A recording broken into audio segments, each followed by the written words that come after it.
Si pour certains ne me connaissent pas, ça fait 44 ans que je suis marié avec la même épouse, que je compte encore la garder longtemps.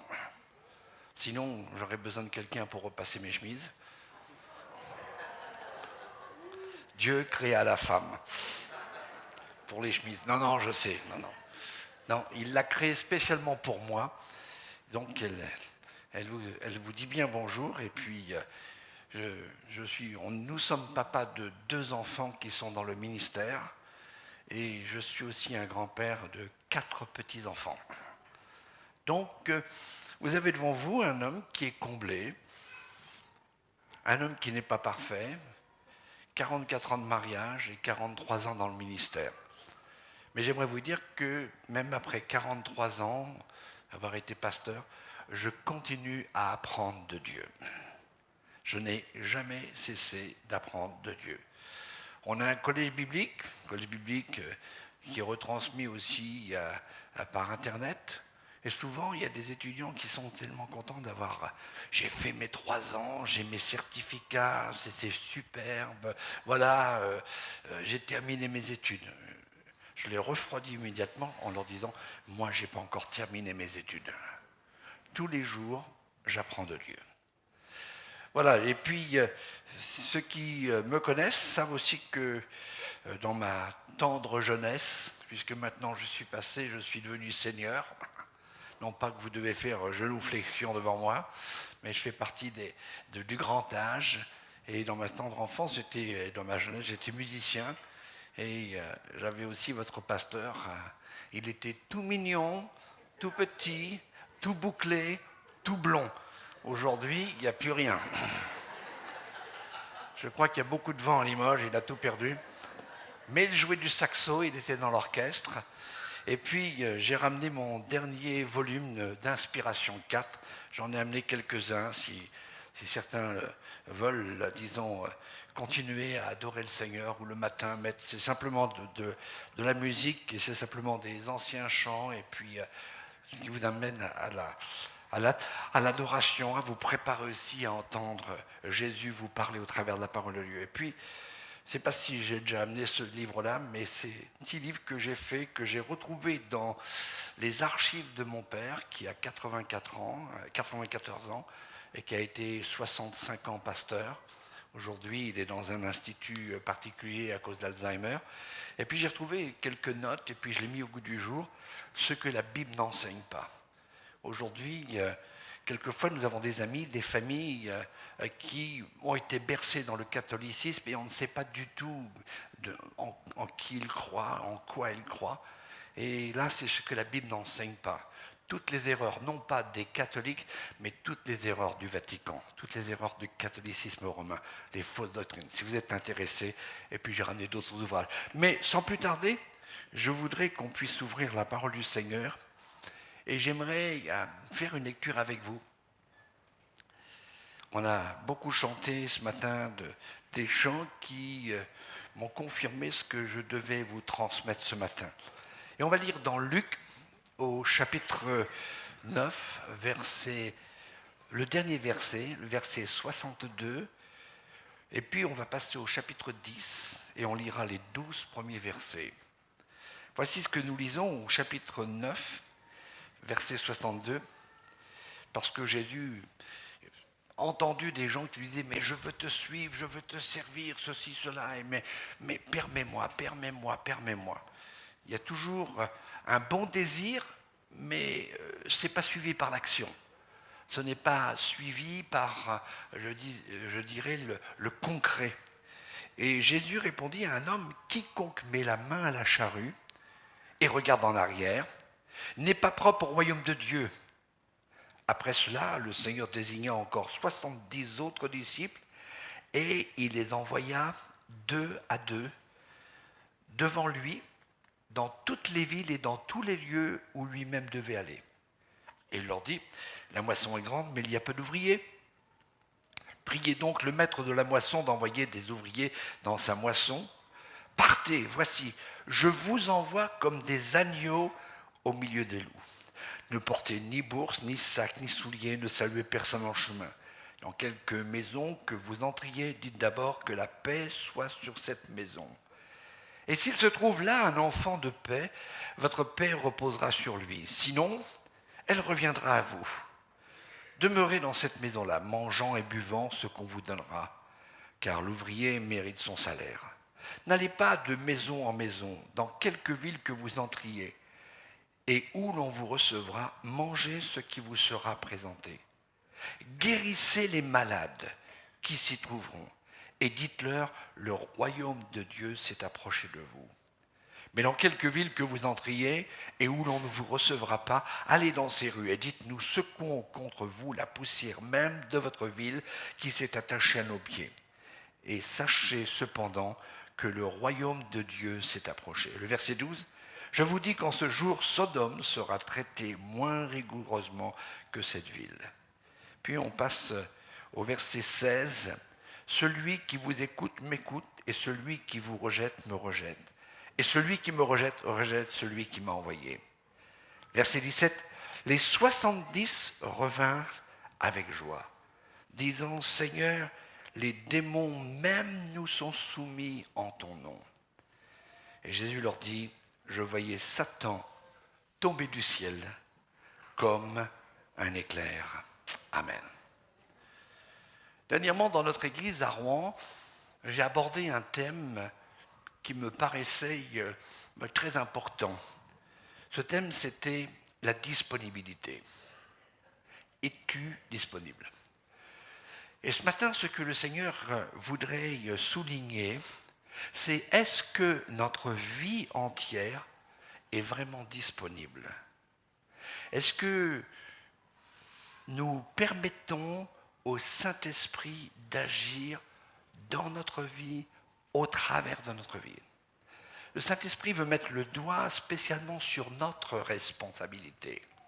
Vous savez que Dieu est tout-puissant, vous savez que Dieu est agissant, vous savez que Dieu n'est pas du tout passif, mais il est tout le temps en action. Vous savez que Dieu ne fait pas la sieste, il ne se repose pas, il ne dort pas, il est tout le temps en action. Mais il ne peut être en action dans ta vie, mon frère, dans ta vie, ma sœur, que si tu lui en donnes la possibilité. Dieu ne va pas te saisir en disant maintenant tu vas faire ce que je te dis. Non, Dieu nous a créés libres. Et nous bénissons le Seigneur de ce que, encore dans notre pays, nous avons la liberté de témoigner, la liberté de partager notre foi. Ça ne veut pas dire que tous recevront notre témoignage. Mais là où je voudrais vous amener, c'est notre responsabilité. Découvrir une facette de notre responsabilité. Est-ce que notre vie est encore disponible pour que l'Évangile touche les cœurs? Est-ce que nous permettons à notre vie d'être disposés pour que l'Évangile que nous proclamons, nous professons, puisse toucher les vies? Est-ce que nous permettons aussi à notre vie d'être disponible pour que la saveur du sel puisse réellement toucher les cœurs, donner soif aux gens? Ou parce que nous sommes tellement occupés que dans notre vie, il n'y a plus cette saveur, mais il y a cette fadeur. Et notre responsabilité n'est pas d'être de bons chrétiens qui vont à l'église, qui sont assidus, qui rendent des services, qui essayent d'aimer comme Jésus a aimé, mais notre responsabilité est beaucoup plus grande. Et je l'ai découvert il n'y a pas si longtemps que cela. Vous me direz, mais quoi, 43 ans pasteur, vous découvrez? Oui, je découvre certaines choses. Et alors que je me trouvais à Abidjan, en Afrique, j'étais dans ma chambre, je dormais, on se m'était couché à peu près vers 1h du matin, on avait fini une grande soirée dans une église, et d'un seul coup, à la porte de ma chambre, quelqu'un frappait. Oh, j'étais dans un, je ne veux pas dire dans un semi-coma, mais je dirais dans un coma complet. Et j'entends, là, je me disais, est-ce que c'est loin, est-ce que c'est dans mon rêve? Et puis j'entendais quelqu'un qui persistait à taper. Et bien sûr, j'étais dans un hôtel, je suis en Afrique, moi je préfère fermer la porte à clé, on ne sait jamais, finir dans une marmite. Mais Dieu soit béni, il y a de bons chrétiens en Afrique. Et j'ouvre la porte et je vois mon ami, mon père spirituel, Paul Tucker, qui me dit « Prends ta Bible ». Je regarde ma montre, je dis « Mais il est 5 heures ». Et je vais pas lui dire « Paris s'éveille ». Je dis « Mais il est 5 heures, prends ta Bible ». Je dis « Mais pourquoi tu veux que je prenne ma Bible ? Prends ta Bible, j'ai envie de savoir ce que ta Bible française dit sur un texte. » Je dis « Mais même la nuit, tu ne dors pas ?» Il me dit « Si, j'ai dormi, mais toi, je viens de te réveiller. » Ben, j'ai dit « Tu ne le vois pas. » J'étais réveillé, alors j'ai pris ma Bible, et puis on a regardé le passage qu'on vient de lire. Et il me disait, qu'est-ce que réellement ça veut dire en français? Qu'est-ce que la Bible française, la version française dit? Parce que je voudrais comparer avec ma version. J'ai été réveillé ce matin par le Saint-Esprit en pensant à cela.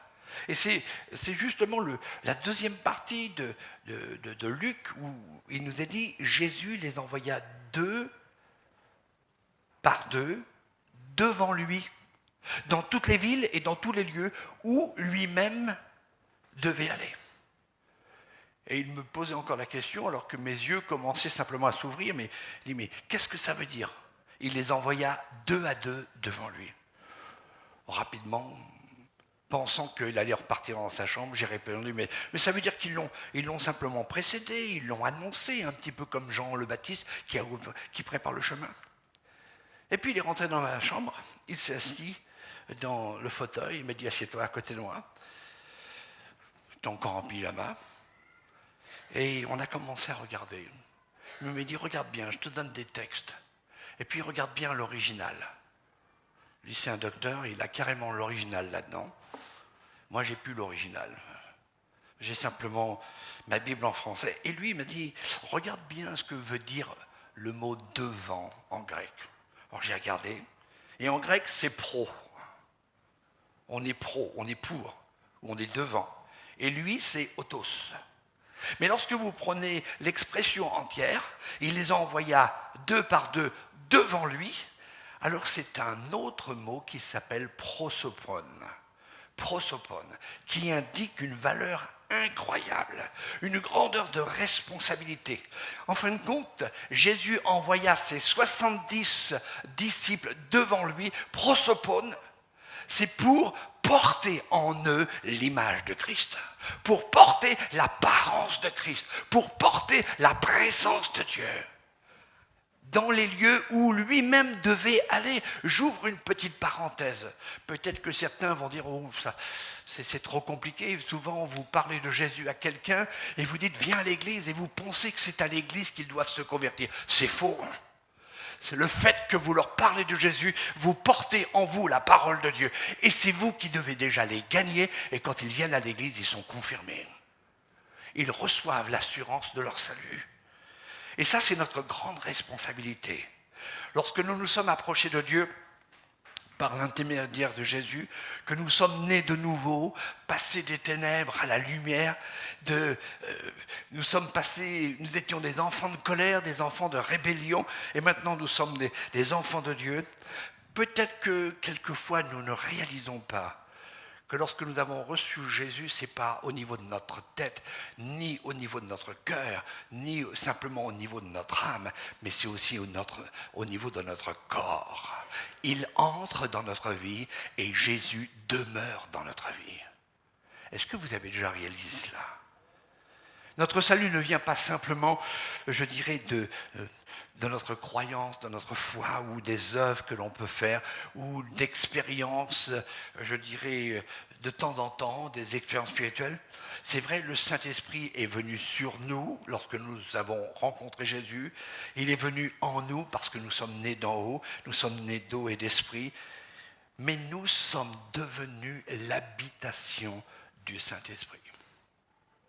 Nous sommes devenus l'habitation du Saint-Esprit. Il les envoya devant lui. Il les envoya parce qu'il vivait en eux. Saint Paul dira, ne savez-vous pas que vous êtes le temple du Saint-Esprit ? Notre corps est l'habitation du Saint-Esprit. Nous sommes habités par le Saint-Esprit. Dieu demeure en nous. Notre corps est la demeure de Dieu et nous devons le révéler partout où nous allons. Romains chapitre 12, verset 5, nous qui sommes plusieurs, nous formons un seul corps et en Christ, nous sommes tous membres les uns des autres. Et puis, il y a un autre passage, il nous dit que Christ a mis en nous la parole de réconciliation. Christ en vous, dira saint Paul, l'espérance de la gloire. Mais Christ en vous, Christ en moi, pas simplement dans notre réflexion, dans notre raisonnement, mais Christ habitant en moi. Est-ce que tu as réalisé, mon frère, ma sœur, que ce matin, en venant dans l'église, eh bien, Jésus était en toi? Que tu es à côté de quelqu'un qui est né de nouveau, qui est rempli du Saint-Esprit, mais qui est aussi la demeure de Dieu? Est-ce que nous réalisons que ce n'est pas simplement les chantres qui nous ont amenés dans la présence de Dieu, mais la présence de Dieu, elle est déjà en nous. Et nous devons la porter à l'extérieur. Nous devons porter l'apparence de Dieu. Nous devons porter l'image de Dieu. Christ a mis dans nos cœurs les arts de l'esprit. Ça veut dire qu'il a mis en nous tout ce que Dieu peut et veut faire. C'est un gage, c'est un acompte de sa puissance. Il vit en nous. Mes amis, mes frères et sœurs, nous ne sommes pas seulement des témoins de l'Évangile, mais nous sommes des porteurs de la présence de Dieu. Est-ce que je peux avoir un amen? Tourne-toi vers ton voisin et dis-lui, tu portes Dieu en toi. Oh, vous êtes timide. C'est pas parce qu'on est à une semaine de Pâques ou peut-être parce que vous allez chercher les œufs limousins. Mais dites bien à celui qui est devant vous ou derrière vous, tu es la demeure de Dieu. Ah oui? Ça veut dire quoi? Tout simplement, écoutez-moi bien, quand vous saluez votre frère, quand vous mettez sa main, c'est l'extension de la main de Jésus. Vous bénissez et vous guérissez. Il est dit, allez et guérissez.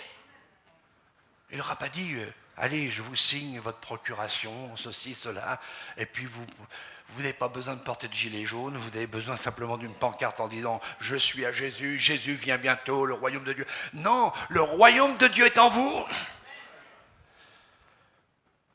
Vous vous rendez compte, de 5h à 7h30 du matin, nous avons médité cela. Et je l'ai apporté dernièrement à l'église.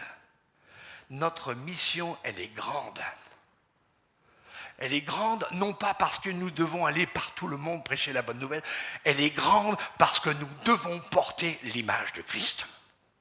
Nous devons porter le portrait de Christ. Nous devons porter en nous l'apparence de Jésus. Il envoya ses 70 pour aller dans les villes, où lui-même devait passer. Il les envoya pour qu'ils le représentent, pour qu'ils amènent dans ces villes sa présence, avant que lui-même y vienne et s'y révèle. Nous sommes les porteurs de la vie de Christ. La question est toujours la même.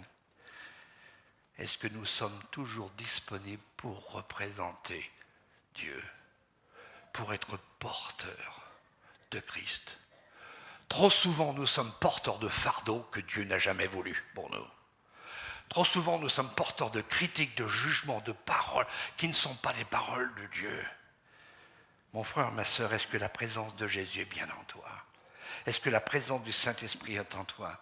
Si ta réponse est affirmative, alors la présence de Jésus en toi doit déclencher des miracles autour de toi. Mais si tu ne peux pas répondre à cette question, alors il faut que tu t'approches de Dieu et que tu dises « Viens habiter en moi ».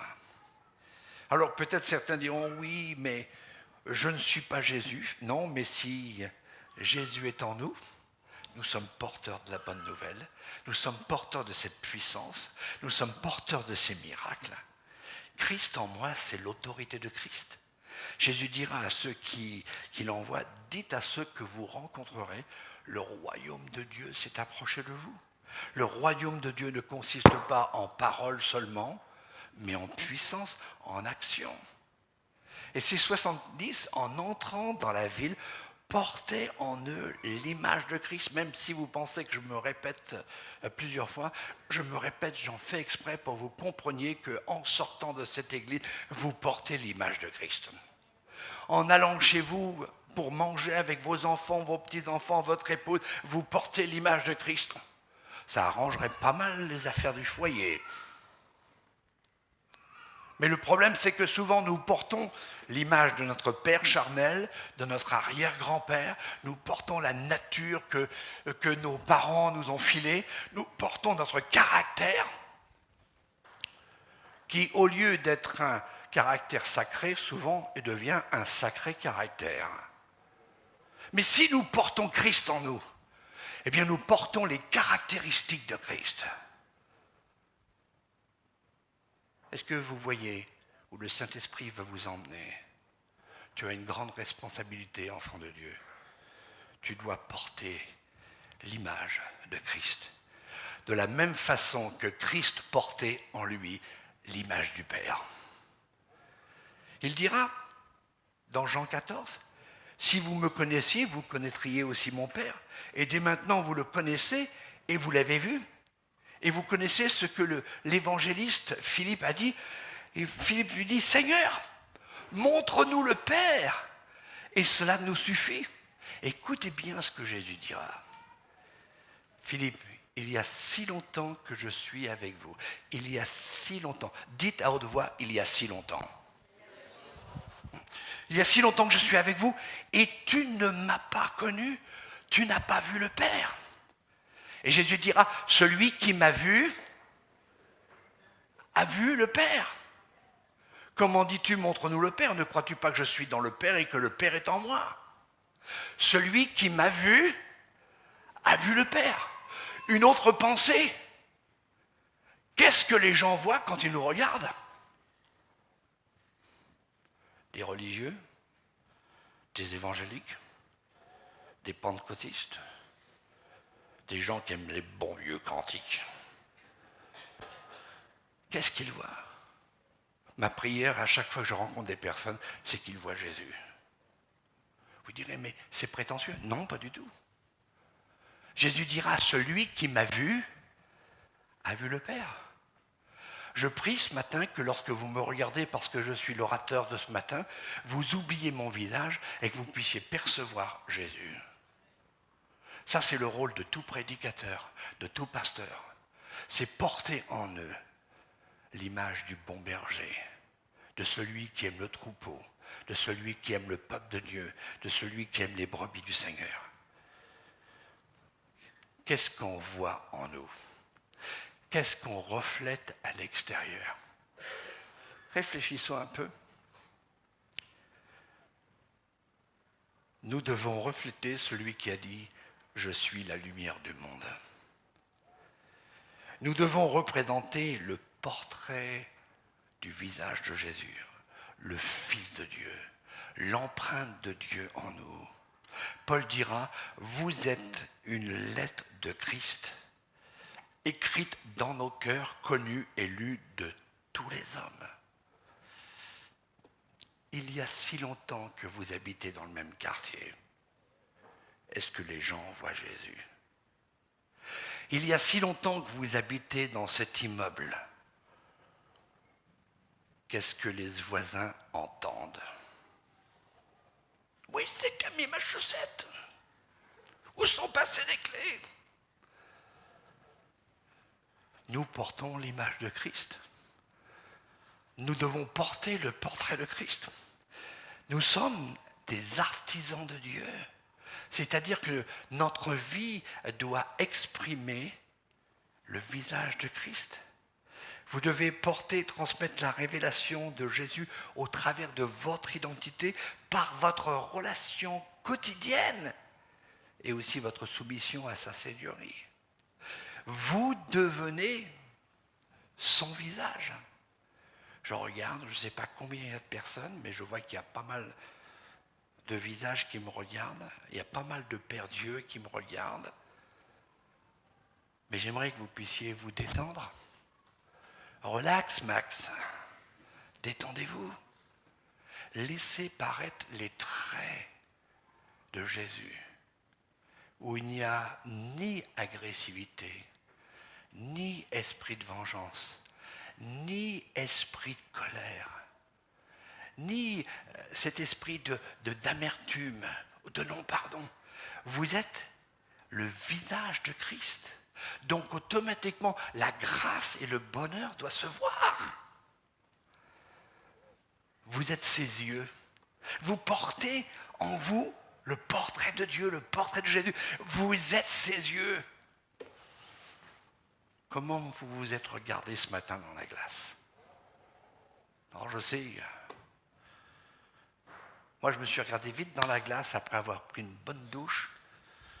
Et souvent j'entends ma petite fille qui me dit souvent « Ouh, bon, on est italien, donc moi c'est pas papy, c'est Nono. Oh, Nono, t'as les cheveux en pétard. » Alors je fais tout de suite ça. Alors ce matin, je me suis fait une petite beauté, j'ai essayé que ça soit bien, bien rangé. Et je me suis regardé dans la glace et je me suis dit, tu portes le visage de Dieu. Tu portes en toi la présence de Dieu. Tes yeux doivent être des yeux pleins de compassion, pleins de pardon, pleins d'amour. Et non pas des yeux de jugement ou des yeux de dédain ou des yeux qui vont exprimer, parce que le regard exprime beaucoup, un mécontentement ou une insatisfaction. Tes mains doivent toujours être prêtes à bénir, toujours prêtes à guérir, toujours prêtes à se lever vers le ciel pour intercéder, toujours prêts à secourir. Dans ton comportement, dans tes émotions, il doit transparaître ou transpirer l'amour de Dieu, la miséricorde. Et puis, j'ajoute encore, si je suis l'habitation de Dieu, j'espère que tout le monde me suit, je suis l'habitation de Dieu, je suis le temple du Saint-Esprit. Alors ce qui m'a permis d'entrer dans cette église, c'est mes pieds. Et la Bible dit qu'ils sont beaux les pieds de ceux qui annoncent la bonne nouvelle, l'évangile.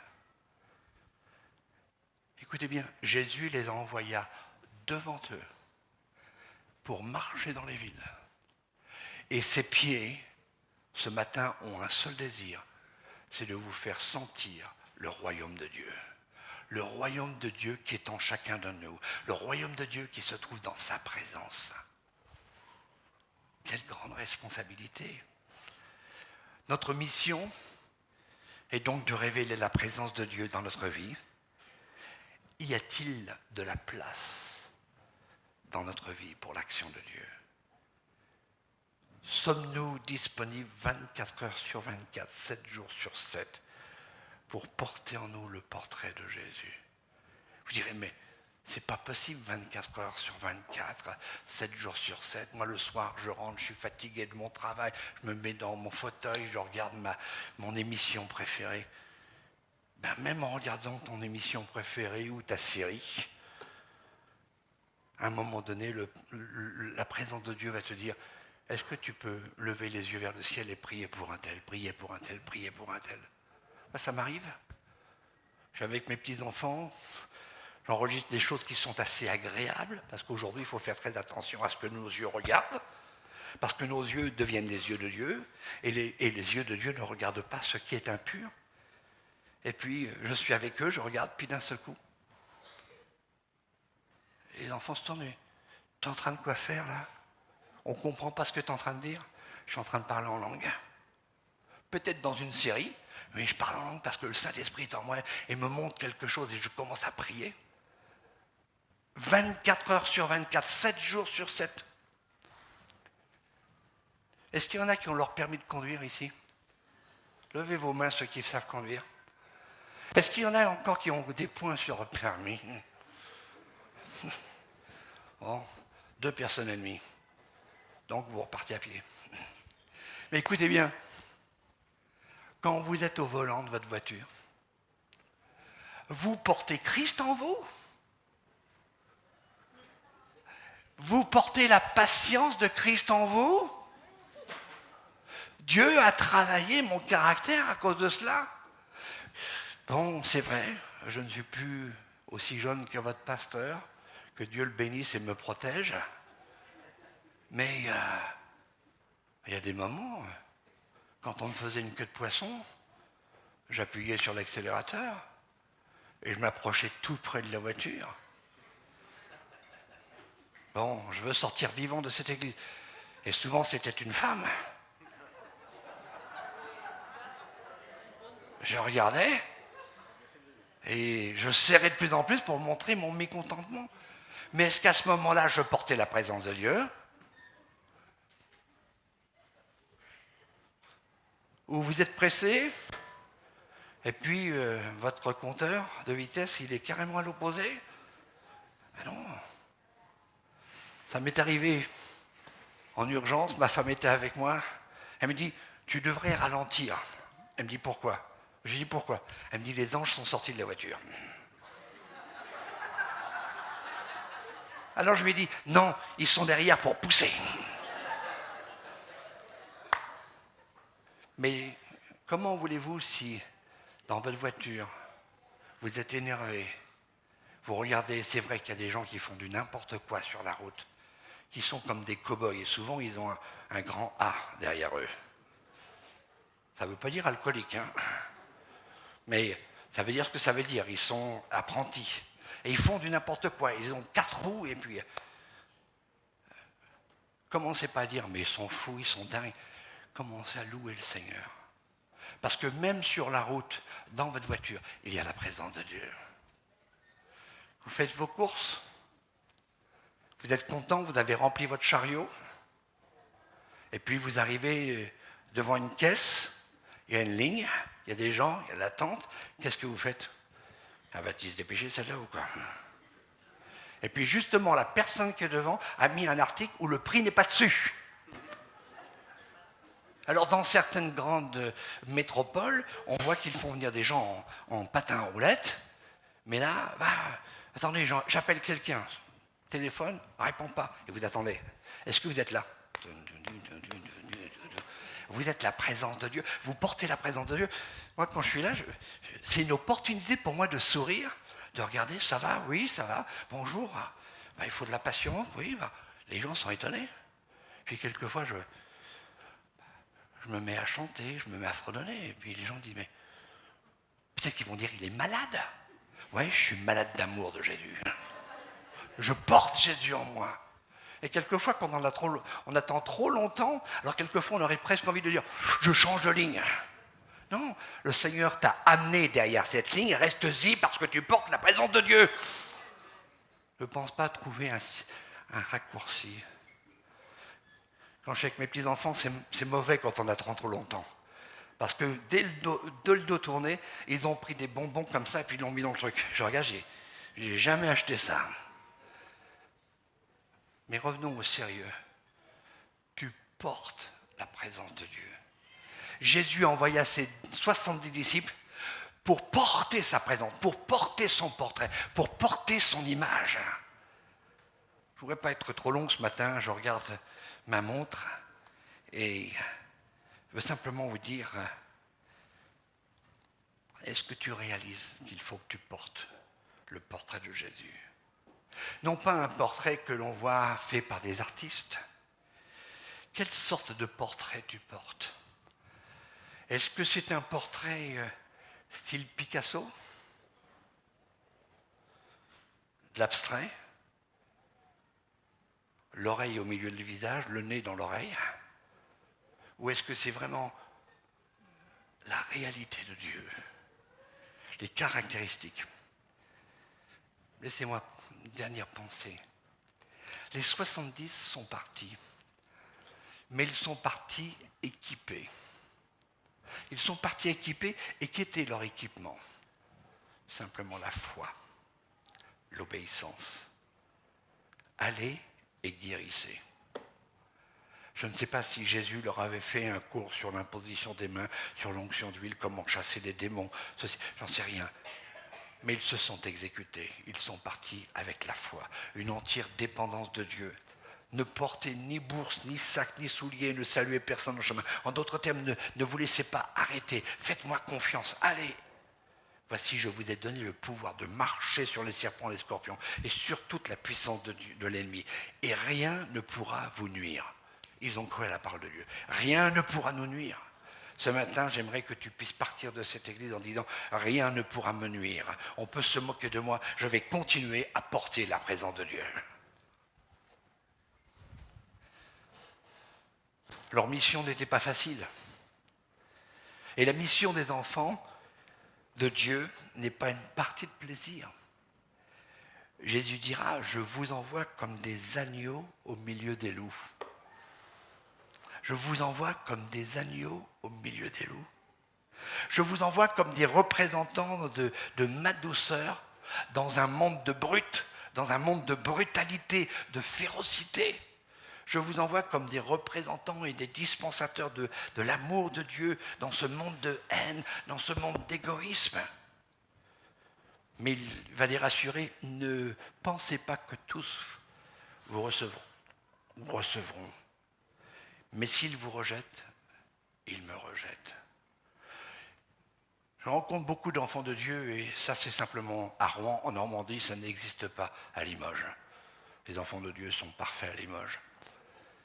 Mais j'entends des gens qui viennent me voir en disant « Pasteur, j'ai témoigné et ça ne marche pas. Pasteur, j'ai porté un témoignage à ma voisine et depuis ce jour, elle me tourne le dos. » Le Seigneur ne nous a jamais demandé d'avoir du succès. Il nous a demandé simplement d'obéir, de porter la présence. Ceux qui rejettent, le rejettent. Ceux qui ne nous croient pas, le croient pas. Mais notre responsabilité, c'est tout simplement de continuer à porter cette présence de Dieu, à porter ce corps de Christ en nous. C'est une mission qui n'est pas facile. De briller, non pas sous les spots, mais de briller dans les ténèbres, de porter la vie là où il y a la mort, de donner l'amour là où il y a la haine, de tendre la main pour secourir là où même les gens refusent notre aide, d'apporter la foi où il y a l'incrédulité. Nous portons Jésus en nous, nous portons sa présence. Et voici ma conclusion. Il y a une condition exigée, une condition ou des conditions requises. Nous ne pouvons pas remplir notre mission de n'importe quelle façon. Si nous voulons que la présence de Dieu et sa puissance soient libres en nous, il faut que nous prenions soin de notre habitation. Il faut que nous prenions soin de notre corps. Il faut que nous prenions soin de notre vie. Il ne faut pas que nous permettions à certaines choses qui sont en contradiction avec Dieu d'habiter dans notre vie. Si par exemple tu veux porter l'évangile et que dans ton cœur tu as du non-pardon, alors tu vas porter une image déformée. Parce que sur la croix, Jésus dira « Père, pardonne-leur ». Et si le Père a inspiré à Jésus sur la croix de dire « Père, pardonne-leur », à nous aussi, nous devons leur pardonner, même ce qu'ils font, ils le savent. Père, je veux vraiment avoir ton pardon. Il faut aussi entretenir notre vie avec de la pureté. Il ne faut pas laisser la médisance, la vengeance, la méchanceté, la désobéissance, la révolte, l'indépendance régner dans notre vie. Que nous puissions garder notre corps, notre âme, notre cœur, notre esprit pur devant Dieu. Pourquoi ? Parce que Dieu est saint. Et plus nous demandons la présence de Dieu, plus la sainteté de Dieu vient en nous. Est-ce que vous pensez que Dieu, venant en nous, va amener aussi du mal ? Dieu n'est pas l'auteur du mal. Dieu n'est pas l'auteur du péché.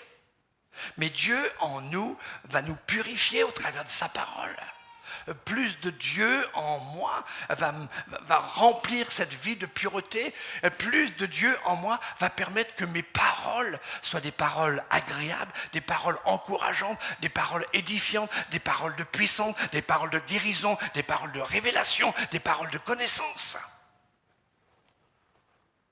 Je ne sais pas si vous êtes heureux de savoir que vous portez la présence de Dieu. Souriez, vous êtes filmé. Souriez. On ne peut pas porter la présence de Dieu. Vous savez, comme le dessin animé, le petit chien, Droopy. Je suis le chien le plus heureux du monde. Vous ne pouvez pas. Même si vous avez des difficultés à la maison, portez la présence de Dieu. Et c'est lui qui va s'occuper de vos difficultés. Notre Seigneur ne peut pas vivre dans une vie mélangée. Sa présence, sa puissance ne peut pas coopérer dans une vie qui ne serait pas en accord avec ses exigences. Écoutez bien, la présence de Dieu que nous devons porter se trouve à la mesure de notre obéissance et de notre soumission, c'est-à-dire de notre disponibilité. Ton corps est le temple du Saint-Esprit. J'en ai pas l'occasion. Si j'avais été encore peut-être 2 jours ici ou un autre dimanche, j'aurais continué sur ce thème. Mais je vous invite, vous qui avez une Bible chez vous et une concordance, à chercher les miracles qui se sont produits au travers du corps du prophète, du corps de Jésus. J'ai des textes que je pourrais vous lire, mais je vais simplement conclure, où les gens se bousculaient pour toucher le corps de Christ, où quelquefois ils passaient et ils permettaient aux malades de les guérir, de les toucher, et ils étaient guéris. Pas si vous vous rappelez, dans l'Ancien Testament, le fils de cette femme qui est tombé malade. Et écoutez bien, la femme a ramassé son fils et l'a emmené dans la chambre du prophète. Et elle l'a mis sur le lit du prophète. C'était la chambre réservée au prophète. Et là, sur le lit du prophète, il y avait encore l'onction du prophète. Pourquoi elle l'a mis? Elle aurait pu le mettre par terre, en bas, dans la cuisine, ou dans le salon. Je ne sais même pas si à l'époque il y avait des salons. Mais bon, elle l'a porté sur le lit du prophète. Pourquoi? Parce que le corps du prophète était sur ce lit. Et elle sentait qu'il y avait encore la présence de Dieu. Puis elle est partie chercher le prophète. Et puis le prophète est arrivé. Bon, je fais court. Il y a beaucoup de détails que je pourrais voir avec vous. Mais vous savez ce que le prophète il est monté. Et il a mis son corps sur le corps de cet enfant. Il a mis sa bouche sur la bouche. Il a mis ses yeux sur ses yeux. Il a mis sur ses mains. Et la Bible nous dit que le corps s'est réchauffé. Tu as en toi le potentiel de réchauffer ceux qui sont froids. Parce que la présence de Dieu est en toi. Recherchez ces trésors extraordinaires de tous ces prophètes. Il y a même à un moment donné, il y a un homme qui est tombé dans un fossé et cet homme était mort et il a touché les os d'un prophète. Et la Bible nous dit qu'il est revenu à la vie. Ça veut dire que toi qui es vivant, si les gens te touchent ou si tu les touches par la présence de Dieu, ils vont revivre. Il y a un potentiel de guérison. Laissez-moi simplement vous donner encore un autre exemple pour vous prouver que je vais bientôt arrêter mon message. Mais l'apôtre Paul était un homme qui aimait prêcher. Et un jour, il était dans une chambre haute avec beaucoup de monde. Et la Bible nous dit qu'il a prêché très tard dans la nuit. Et puis, il y avait un petit gamin, un petit jeune. Allez, on va lui donner un nom, Julien. Pourquoi? Oui, c'est un beau gosse. Il était là, il écoutait. Mais le prédicateur était tellement long, et peut-être, faut voir Paul, la doctrine. Il est tombé du 3e étage. Vous connaissez l'histoire? C'est pas dans Michée, c'est dans la Bible. Et Paul, qu'est-ce qu'il a fait? Vous lisez bien, et si vous avez une Bible avec les origines, vous verrez que Paul est descendu. Et la Bible française nous dit qu'il s'est penché, mais l'original nous dit qu'il s'est mis sur lui. Et puis il a dit, son âme est encore vivante, est encore en lui. Alors que, semblait, il était mort. Il a pris l'enfant dans ses mains, sur son corps. Il l'a remonté. Je ne sais pas s'il l'a rassis encore à nouveau sur la fenêtre. Mais la Bible nous dit qu'il a continué. C'est inconscient, il continue, alors que l'autre, il vient de se prendre 3 étages. Il a continué à prêcher. Et après, il a terminé la réunion. Et tout le monde est reparti et lui était vivant. Dieu veut se servir de ton corps si tu lui permets d'être son habitation. Est-ce que le peuple de Dieu peut dire Amen? Dieu veut se servir de ton corps. Et je termine par cette pensée. Paul dira, ce n'est plus moi qui vis. Non, j'ai rien entendu. Je suis appareillé parce que je suis sourd. Il m'a tellement crié, alors... ce n'est plus moi qui vis. Est-ce que tu es l'habitation de Dieu? Ce matin, j'aimerais faire cet appel, tout simplement. Vous n'avez pas besoin de fermer vos yeux. Vous n'avez pas besoin de dire « Oh, j'espère que la sœur Gertrude ou le frère Norbert va me voir. » Est-ce que tu es candidat pour être vraiment l'habitation de Dieu? Si tu es candidat, lève-toi à ta place. Et tu vas faire cette prière avec moi. Là, à ta place, quand tu te lèves, tu commences à dire à Dieu « Je veux être ton habitation. » Dis-le à haute voix « Je veux être ton habitation. » Je veux être tes lèvres. Je veux être ton regard. Je veux être tes pieds. Je veux être tes mains. Je suis le temple du Saint-Esprit. Et tous ceux que je vais rencontrer vont sentir la présence de Dieu. Seigneur, je lève mes mains sur cette assemblée. Je lève mes